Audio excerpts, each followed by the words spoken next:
بیگم کافی دنوں سے کوئی شکار ہاتھ میں نہیں آیا۔ اب تو میرا پیٹ بھی درد کرنے لگ گیا ہے جنگل کے پھل کھا کھا کر۔ اب میرا دل کرتا ہے کہ کوئی چڑیا ہو جسے میں کھاؤں اور مجھے بہت مزہ آئے۔ جی ہاں، آپ بالکل صحیح کہہ رہے ہیں۔ میرا بھی بہت دل کرتا ہے کہ کوئی جانور ہو یا کوئی پرندہ ہو جسے میں چیر پھاڑ کر کھاؤں اور مجھے بہت مزہ آئے۔ چیل کی بیگم بہت ہی چالاک عورت ہوتی ہے اور وہ بہت بھوکی ہوتی ہے، لالچی بھی بہت ہوتی ہے۔ تبھی وہاں پر ایک الو اڑ کر آ جاتا ہے اور آ کر ایک سائڈ پر بیٹھ جاتا ہے۔ ارے واہ بھائی، آج تو بہت مزہ آیا۔ اتنا میٹھا سیب میں نے پہلے کبھی نہیں کھایا۔ شکر ہے کہ وہ چڑیا اڑ نہیں تھی سکتی، ورنہ تو اس نے مجھ سے سیب چھین ہی لینا تھا اور میں پورا سیب کھا گیا۔ میرا تو پیٹ فل ہو گیا ہے، اب تو میں آرام سے سونے لگا ہوں۔ دیکھا آپ نے، وہ دیکھو، وہ کسی چڑیا کی بات کر رہا ہے۔ مجھے لگتا ہے کوئی چڑیا بیمار ہے اور ہم اسے کھا لیں گے۔ آپ اس سے پوچھو کہ اس نے چڑیا کہاں پر دیکھی۔ تو تبھی چیل اس الو کو آواز دے کر بلاتا ہے، تو الو اس کی بات سنے وہاں پر آ جاتا ہے۔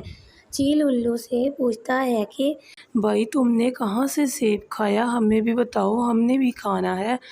وہاں رستے میں آ رہا تھا، وہاں پر ایک درخت پر چڑیا اپنا سیب لیے بیٹھی تھی۔ اس چڑیا کے پر چوٹ لگی تھی، وہ اڑ نہیں سکتی تھی، تو میں نے اس کا سیب اس سے چھین کر کھا لیا۔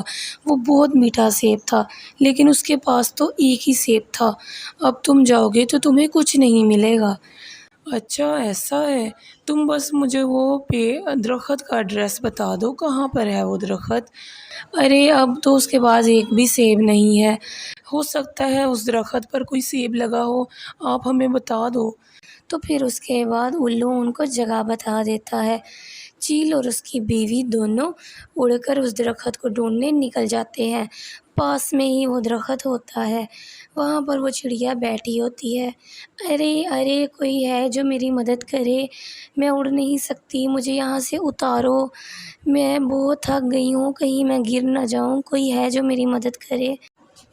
چیل کی چالاک بیوی چیل سے کہتی ہے کہ ارے آپ نا میری بات سنو، ہم ایسا کرتے ہیں، جا کر اس کو اپنے ساتھ چلنے کو کہتے ہیں اور اپنے گھر لے جا کر اس کو کھا جائیں گے۔ وہ تو اڑ بھی نہیں سکتی، ہمارے ہاتھ میں ایک بہت اچھا شکار آیا ہے۔ تو پھر وہ دونوں اڑ کر چڑیا کے پاس جاتے ہیں۔ چڑیا بہن کیا ہوا ہے تمہیں؟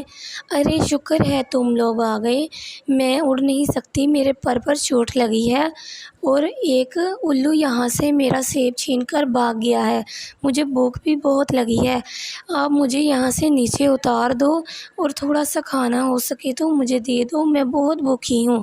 آپ ایسا کرو، ہمارے گھر ہمارے ساتھ چلو، ہم آپ کو کھانا دیں گے اور آپ کو دوائی بھی لگا دیں گے۔ ارے آپ لوگ تو بہت اچھے ہو،